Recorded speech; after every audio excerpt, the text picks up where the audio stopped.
गौरी पद्मनाथ व्याधि हर शिवाकांत भंडारी, जय मृत्युंजय, जय पिनाकी, जय जय गंगाधारी, जय त्रेती शंकर शिवहर, जय जय मानस चंदन कविकृ त्राणवी संगधर, महादेव अभिनंदन, महादेव। वो आज रेचक पूरा कुंभक प्राणायाम के द्वारा शिवानाथ आपका ध्यान कर रहा था। अकस्मात किसी घोर घनघोर शब्द ने मुझे आपके चरणों से विचलित कर दिया। क्या भूत भविष्य वर्तमान तीनों काल का ज्ञाता होकर मैं भ्रम में पड़ रहा हूँ। जिस रावण ने वेद के नेत्र देखे हो, जिस रावण ने महावाक्यों के दर्शन किए हो, अहम ब्रह्मास्मि प्रज्ञानम ब्रह्म तत्त्वमसि ऐमात्म ब्रह्म का दर्शन किया हो, श्रावण को जगा देने वाला कौन? कौन कह रहा है लंकेश सावधान सावधान सावधान, मुझे सावधान करने वाला कौन? अरे मेरा आगमन सुन करके ये स्वर्ग में रहने वाले देवता पहाड़ों का कंदरों का आश्रय लिया करते हैं। रावण आवत सुन सको देवंत के मेर गिर खा, और आज उसी विश्व विजेता रावण को कोई सावधान कर रहा है। भोलेनाथ, कारण क्या है?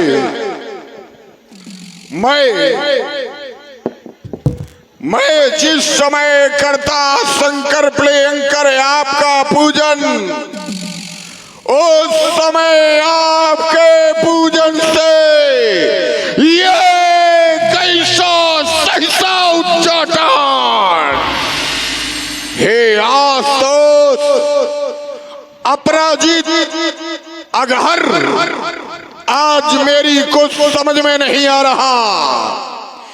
क्या रक्त पिपासा और चंडी काली विकराली का खप्पर ये रक्त से रिक्त हो गया, या फिर ये सोनी सोकड़ी विश्वती वसुंधरा का कोई मूल अंग रक्त से विमग्न होने के लिए आज किसी का ये बलिदान मांग रहा है।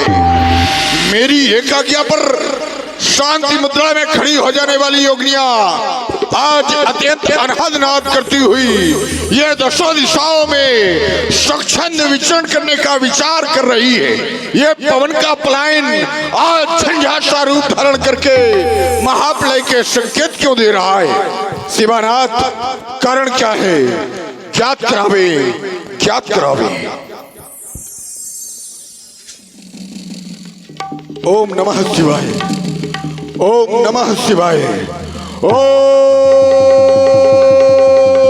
नमः शिवाय। हाँ, ध्यान दें, हमारे श्री संदेश राजपूत और ओमकार जी राजपूत, दिलीप कुमार राजपूत चिल्ली, उनकी ओर से 101 मुद्राएं प्रदान हो रही हैं। धन्यवाद। क्या हुआ? आज मिथिला में राजा जनक भगवान शंकर के आयुध का खंडन करवाने जा रहा है। जो धनुष निमवंशियों को धरोहर के रूप में प्राप्त हुआ था, जो धनुष निमवंशियों को पूजन के हेतु प्राप्त हुआ था, आज राजा जनक अपनी पुत्री सीता के विवाह के तार उसी आयुध का खंडन कराने जा रहा है, ये तो अनुचित है।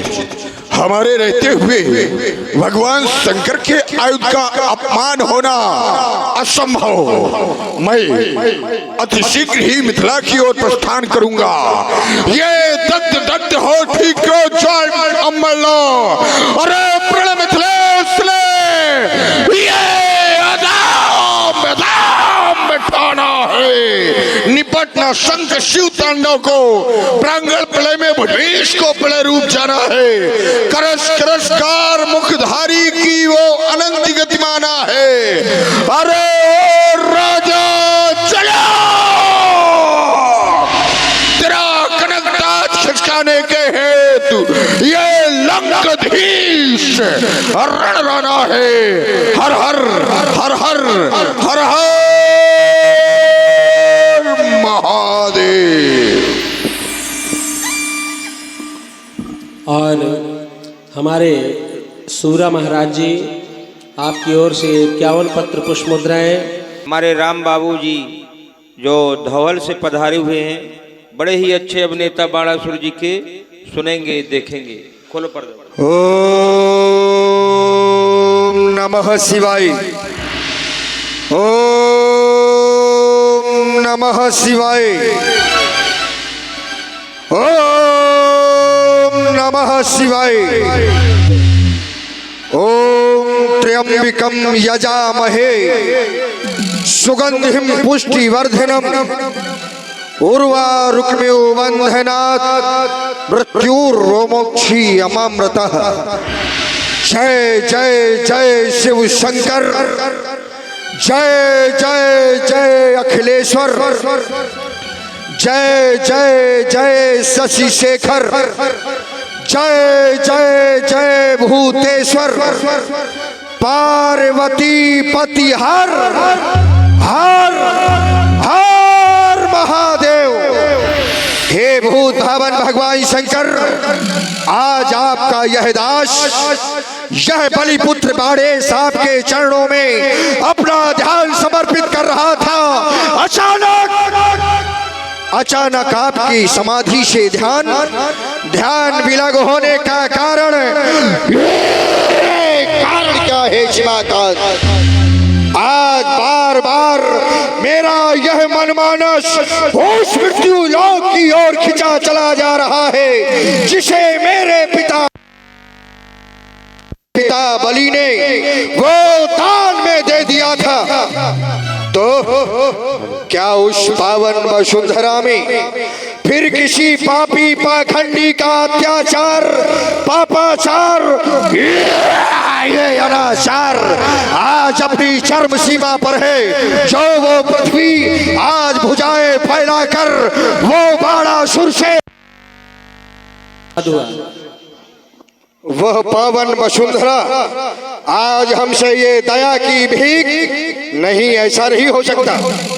तो फिर क्या उस पावन वसुंधरा का वो कोई शोषित कर ये रक्त से निमग्न होने के लिए ललायित हो रहा है, या फिर मेरी ये प्यासी खड़क फिर किसी पापी पाखंडी के रक्त को चाटने के लिए ललायित हो रही है? शिवाकांत, हे भोलेनाथ विदित करावे, भोलेनाथ।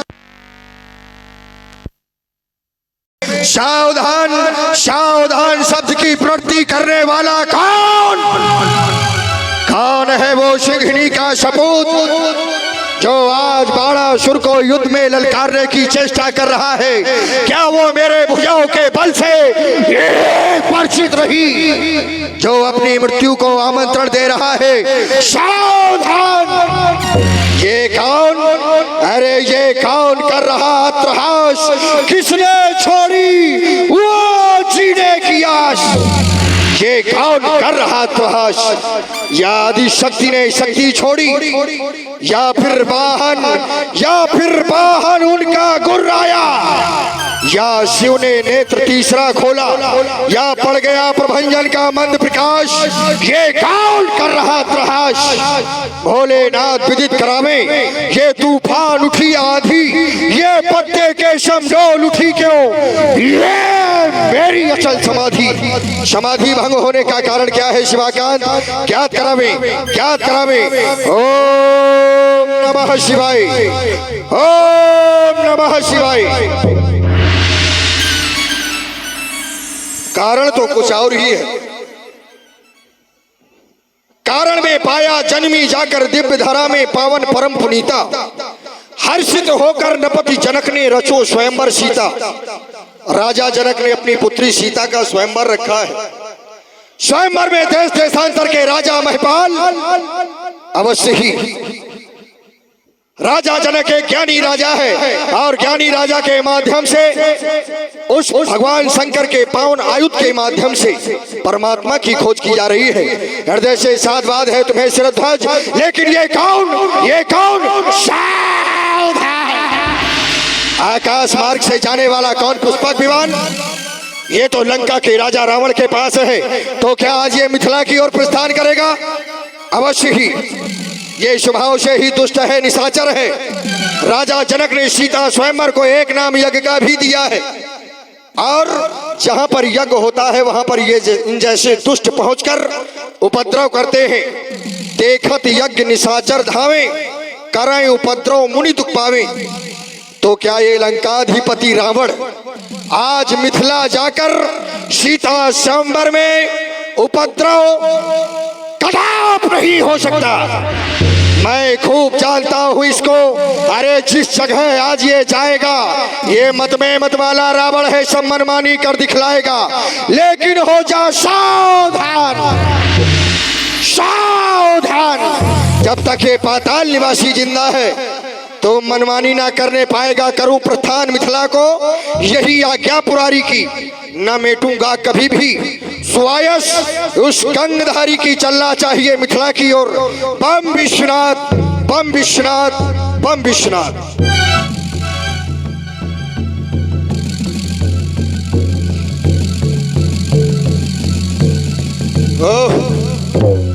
मिथिला पहुंचा।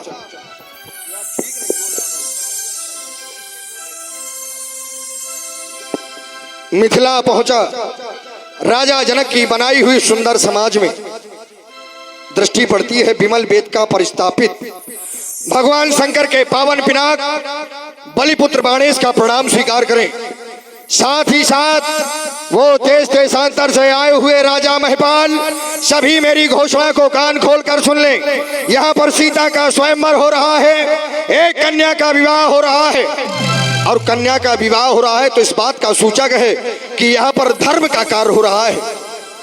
मिथिला में धर्म का कार्य हो रहा है, और धर्म के कार्य में सभी को सहयोग की भावना लेकर बैठना चाहिए। सभी को सहयोग करना चाहिए। यदि सहयोग नहीं कर सकते तो फिर विरोध करने की चेष्टा या विरोध करने के विचार व्यक्ति के हृदय में नहीं होना चाहिए। यहाँ मिथिला में विशेष कार्य हो रहा है, और यदि किसी ने उपद्रव करने की चेष्टा की तो सावधान, सावधान।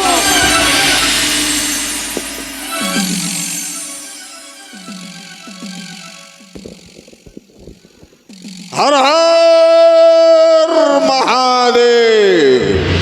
वो रंगशाला के मत विमल वेद का बल संस्थापित भगवान आस्तो दिगंबर के पावन पिनाक ये लंकेश रावण आपको प्रणाम कर रहा है।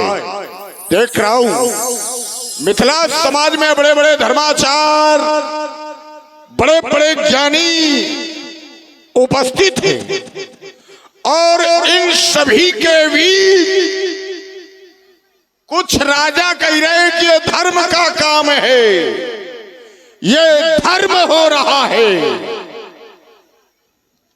लेकिन हमारी दृष्टि में ये धर्म नहीं है, ये अधर्म है। धनुष का खंडन कराना ये अधर्म है। हमारी सीधी घोषणा है, जब तक धर्म और अधर्म का निर्णय नहीं होगा तब तक शिव धनुष का खंडन नहीं। धनुष खंडन में मैं अवरोध लगा रहा हूँ। आज चुका लंकाधीश मिथिलापुर मध्य आज ये धनुग्रीश का ना खंड हो पाएगा। बंदियों बंद करा दो मनोहर रथगान, अन्यथा लंकेश ये चंद्रहास चमकेगा। सुना दो घोषणा जाकर इंद्रपालों से, किंचित उछाल का चक्र जो चलाएगा तो ये रणभूमि बनेगी रणभूमि। प्रण मिथिलेश का लंकेश पलटाएगा, शिव धनुष का खंडन नहीं होगा। बड़ी ही सुंदर समाज थी राजा जनक की, और समाज सुंदर क्यों ना हो, क्योंकि ये कोई साधारण समाज नहीं, ये ज्ञानियों की समाज है।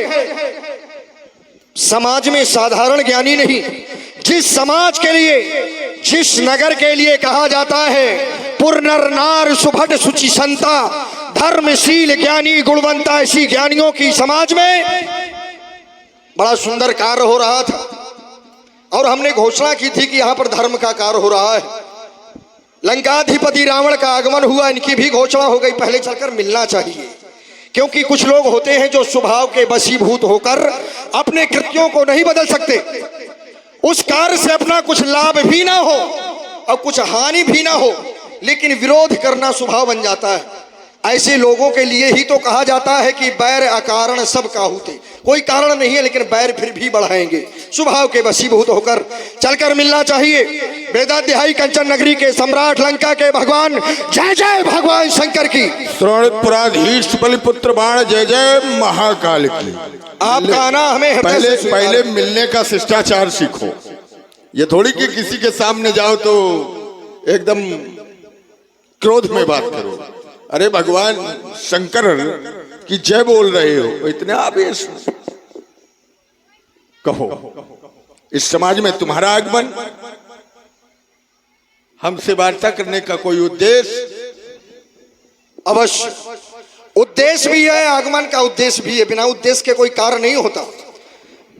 राजा जनक की समाज में कन्या का विवाह हो रहा था, यानी धर्म का कार्य हो रहा था। मैंने इस बात को कहा था, और शायद ये समाज भी जानती है कि जहां पर कन्या का विवाह होता है, जहां पर यज्ञ होता है, वहां पर कार्य काहे का माना जाता है, धर्म का कि अधर्म का।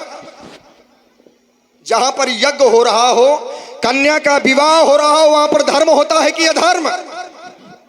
अरे जोर से बोलो थोड़ा सा। धर्म होता है। तो यहां पर क्या हो रहा है, एक सीता का स्वयंवर हो रहा है, यानी कन्या का विवाह हो रहा है। तो मिथिला में धर्म हो रहा है कि अधर्म? धर्म हो रहा है। राजा जनक ने इसी कार्य को एक नाम यज्ञ का दिया है। तो यज्ञ कार्य में धर्म हो रहा है कि अधर्म? यहां पर धर्म हो रहा है, ये सभी जानते हैं, मैं भी जानता हूं। लेकिन आपने कहा कि यह अधर्म हो रहा है, तो अधर्म कैसे है आपकी दृष्टि में? आप हमें बताएं और हम आपको बता रहे हैं कि धर्म कैसे है। हो गई बात। तुम लोग आ कह रहे थे कि धर्म हो रहा है, दोनों बात है बाणासुर की। कन्या का विवाह है। अच्छा ईमानदारी से बताना, जो लोग बाणासुर के पक्ष में बोल रहे थे, कन्या का विवाह है, आप लोग इसी तरह करते हो? ऐसे करते हो? कन्या के लिए घर देखते हो, वर देखते हो, कुल देखते हो, तभी तो कन्या का विवाह करते हो, क्या ऐसे कर देते हो? कन्या के विवाह के लिए कुछ नियम है। जो घर वर कुल हो ही अनूपा, तो करिए विवाह सुतहि अनुरूपा। कन्या के लिए घर वर कुल देखने की आवश्यकता है। अगर राजा जनक इस नियम का पालन करता तो हम दोनों हाथ उठा करके स्वीकार कर लेते कि यह धर्म हो रहा। क्या इसका पालन किया जा रहा? नहीं किया जा रहा, इसलिए अधर्म हो रहा है कि नहीं? सर ना हिलाओ। अगर बाणासुर की ओर बोल रहे हो तो फिर हमारी बात का समर्थन करो। अगर अनुचित है तो समर्थन नहीं चाहिए, और अगर उचित है तो फिर समर्थन होना चाहिए। यह धर्म होगा कि अधर्म? यज्ञ हो रही, अच्छा यज्ञशाला, चलो यज्ञ हो रही है और यज्ञ हो भी रही है, तो हम यहीं से उदाहरण दे रहे हैं। यज्ञ शाला का निर्माण करना, यज्ञ में सहयोग करना, ये तो धर्म होगा। अब भैया यज्ञशाला को जलाना ये धर्म होगा कि अधर्म होगा? अधर्म होगा। इनका खंडन कराना अधर्म नहीं हो रहा, इनकी पूजा होनी चाहिए ना। धनुष यज्ञ, यज्ञ में क्या होता है? देवताओं का पूजन। तो इनका पूजन होना चाहिए कि खंडन? समझाओ इसको। हो गई आपकी बात। कह रहे थे जो बाणासुर के पक्ष में बोल रहे हो, यहां केवल पक्ष धर्म का ही है। जो न्याय उचित बात कहेगा, बात उसी की मानी जाएगी कि अपने मन की मानी जाएगी। अब रावण हो तो तुम्हारी थोड़ी मानी जाएगी, चाहे जहां मानी जाती हो, लेकिन मिथिला में नहीं। कह रहे हैं क्या आप भी कन्याओं का विवाह इसी प्रकार से करते हैं क्या, धनुष को रखा कर? आए अब एक सिद्धांत भी बताया कि जो घर बर कुल होए अनूपा तो सुत ही विवाह करिए अनुरूपा। देखिए कितनी अच्छी बात है, ये कितनी अच्छी बात है। लेकिन ये एक सिद्धांत है, क्या आवश्यक है कि जो सिद्धांत इन सांसारिक मनुष्यों के लिए लागू होता है वो सीता के लिए भी हो? जो सिद्धांत इन सांसारिक कन्याओं के लिए बताया गया है उसे आप सीता में भी लागू करें, क्या हो जाएगा ऐसा? क्या सीता इन सांसारिक कन्याओं की तरह है क्या?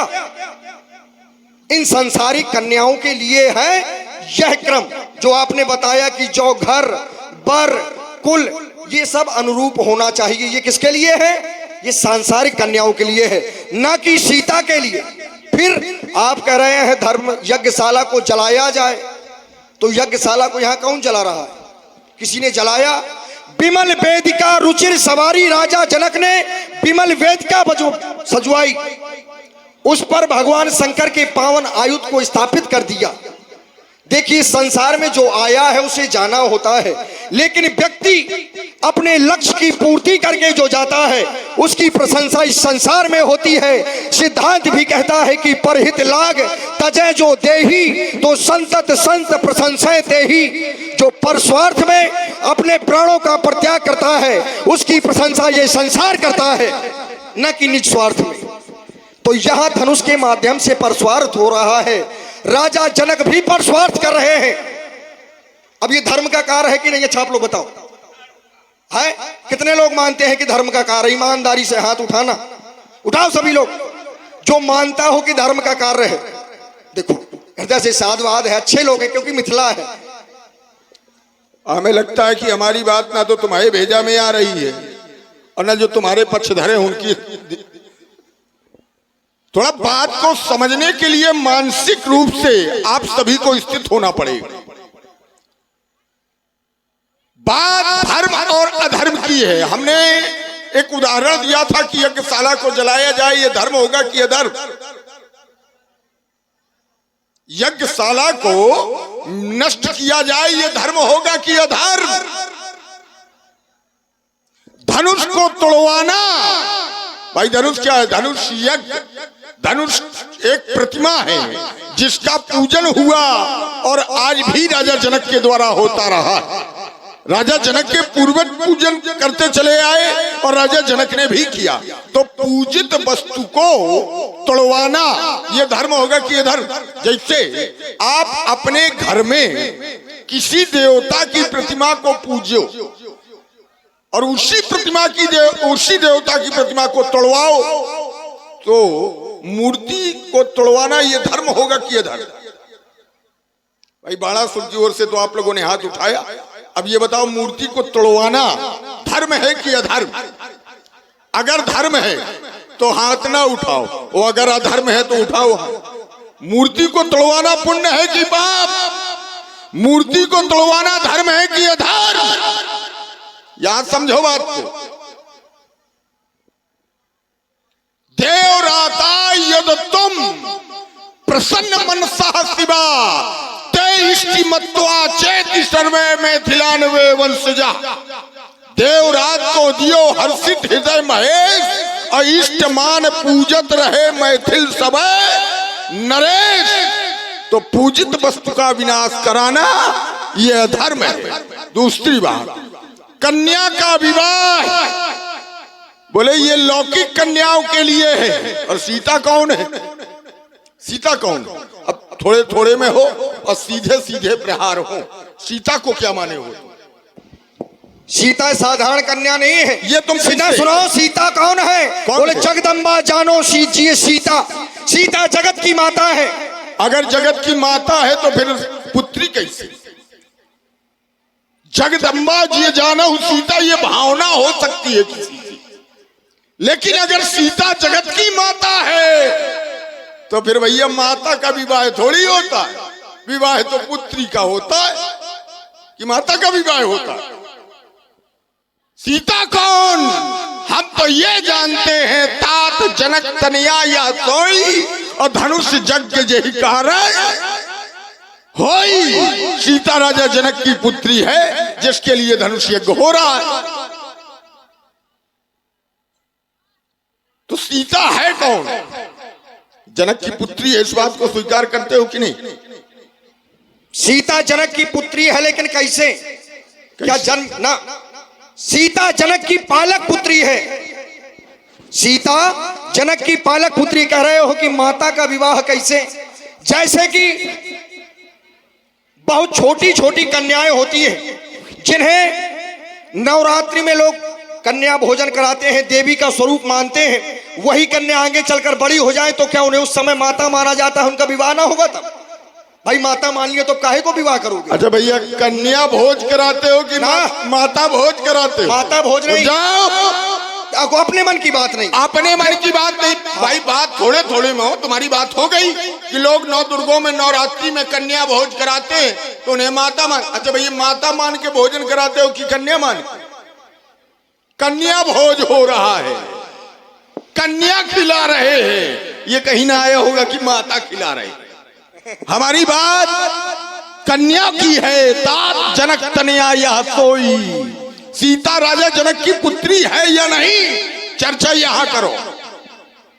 राजा जनक की पुत्री कैसे, ये मैं आपको बता रहा हूं। आपकी बात समझ में नहीं आ रही। भाई युद्ध भूमि में वही लड़ेगा जिसका बड़ा कलेजा है। ये ना बोलो। हमने बात हमने बात उत्तर वहां करो, बीच में उत्तर वहां करो। अरे इधर सुनो, अरे सुनो पहले। यही तो कह रहा है भाई, बड़बड़ाओ नहीं, चक्कर में ना पड़ो तुम इधर। अरे सुनो, अपना शस्त्र लो, शस्त्र भूल रहे हो तुम। अरे ये देखो, जो हाथ में आ जाए वही अच्छा होता है।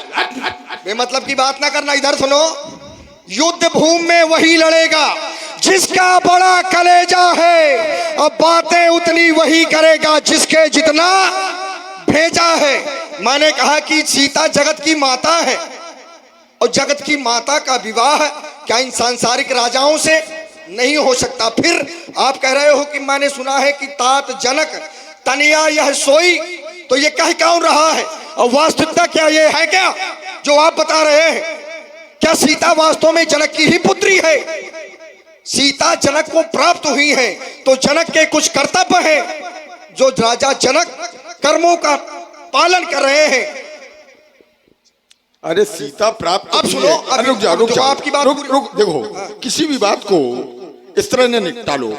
राजा जनक की पुत्री है या नहीं, इस अर्धाली को तुम कहां ले जाओगे? तात जनक तनया या सोई, ये बात मैं थोड़ी कह रहा हूं, ये ग्रंथ प्रमाणित कर रहे हैं। तात जनक तनया या सोई, राजा जनक की पुत्री सीता और धनुष यज्ञ यही कारण होई। अब सीता इसके पहले कौन है ये तुम जैसा त्रिकालज्ञ जान सकता है, मैं नहीं जान सकता। हम केवल इतना जानते हैं कि सीता राजा जनक की पुत्री है जिसके निमित्त राजा जनक धनुष का खंडन करा रहा है। इसके आगे सीता क्या है हो सकता है तुम जैसे त्रिकालज्ञ जानते हो? नहीं, हम। दूसरी बात, तुमने कहा कि रण क्षेत्रों में वही लड़ेगा जिसके बड़ा कलेजा होगा। तो एक बात बता दूं, शेष नांग अति विश्व भरे तौ न करे आतंक। यह बीछी थोड़े से जहर में फिरे उठाए डंक।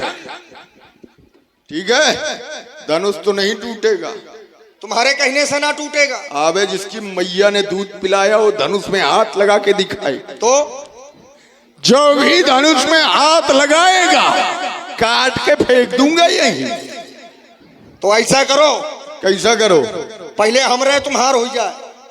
तुम क्या धनुष को तोड़ने वाले को रोकोगे? यहाँ पर जो कार्य सुनिश्चित है अपने समय से चल रहे हैं। लंकेश बार बार समझा रहा हूं, यहाँ पर उपद्रव ना करो, नहीं तो हम तुम्हारी क्रूरता की वो कठिन धारा मोड़ देंगे। ये मध में भरा मस्तक तुम्हारा, इसको भी हम फोड़ देंगे।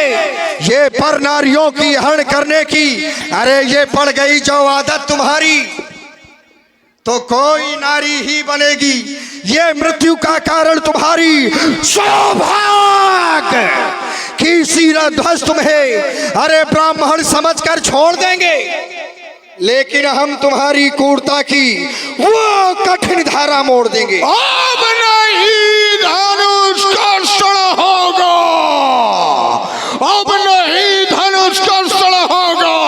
ये होगा तलवारों का खनखन, चंडी का नर्तन होगा। अतएव बाण बदला विधान नहीं, तेरे प्राणों का तर्पण होगा।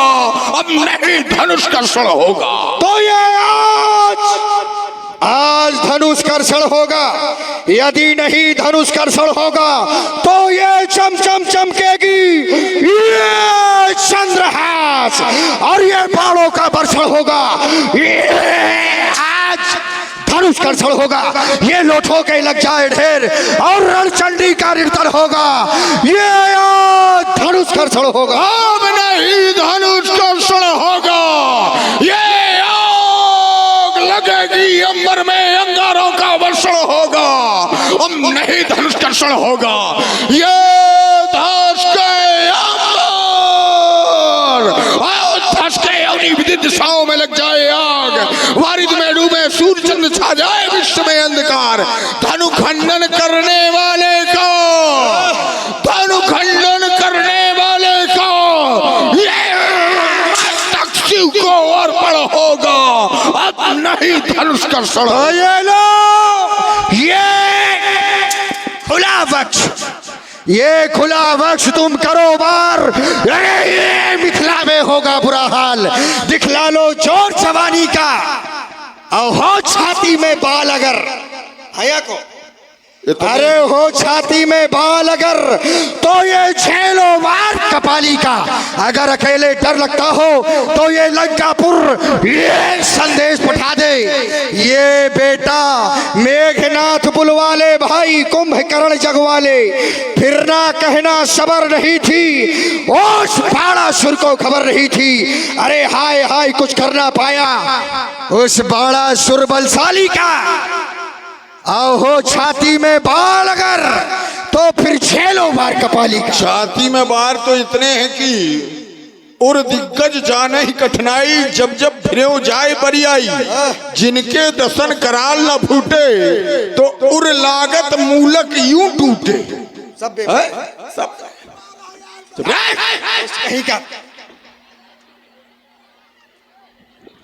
बड़ा सुर छाती में बार तो बहुत, न जाने तुम्हारे जैसे वीर महिलों में छिपे रहे। रन मद मत फिरत जग धावा, अप्रतिभट खोजत कतहु न पावा। कोई नहीं मिला जो हमारा सामना कर सके। मैं किंकर हूं प्रियंकर का, निर्भय धरा पर चलता हूं और आ जाए कोई सामने तो मेरी उगलता हूं। मेरी एक बाण करती तो बाण सोन की सरिताओं से कर चुका श्रृंगार कई बार। ये अरिमंडों की मालाओं से मैं प्रलय काल में जय अंगारों पर चलने वाला, जय विजय हमारा सिंहासन मैं प्रद्वंदी दलदलने वाला है। अडिग भुजाएं मेरी निश्चय से कभी न टलता हूं। सुन रहे हैं आप लोग रावण और बाणासुर जी का बहुत ही सुंदर अभिनय।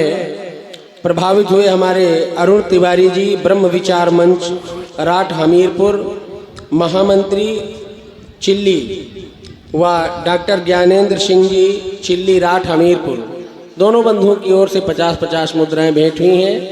बहुत बहुत धन्यवाद। साधुवाद। अडिग भुजाएं मेरी तुम्हारी निश्चय से कभी न टलता हूँ। मैं किंकर हूँ प्रियंकर का, निर्भय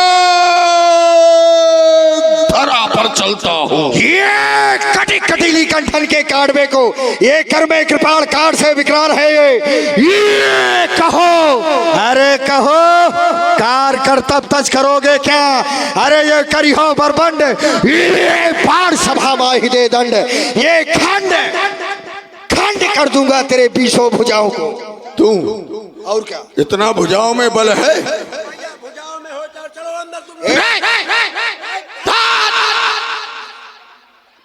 देखो बाणासुर, हमारा तुम्हारा आगमन इस प्रतियोगिता में आना अति आवश्यक है। अगर हम तुम ना आते तो राजा जनक की ये प्रतियोगिता पूर्ण नहीं होती। क्योंकि राजा जनक ने प्रण किया है त्रिभुवन जय समेत वैदेही, जो धनुष तोड़ेगा उसे त्रिभुवन विजेता का पदक प्राप्त होगा। कब? जब त्रिभुवन की शक्तियां इसके आगे श्रीहत होंगी। और इस समय स्वर्ग की, मृत्युलोक की विजय हमारे पास, पाताल की विजय तुम्हारे पास, और ये दोनों शक्तियां भी इसके आगे श्रीहत हैं। अस्तु, अपने अपने लक्ष्य की पूर्ति की जाए। परिवर्तन होना चाहिए और समय से हो गया, यही अच्छा है। एक बार सभी सभासद बड़ी प्रेम से भगवान शंकर के नाम की जय घोष करेंगे, कोई ना रह जाए। उठाए सभी लोग दोनों हाथ पीछे तक, ये बात बजाओ जोर से तालियां। सीता का विवाह और जोर से बोलिए।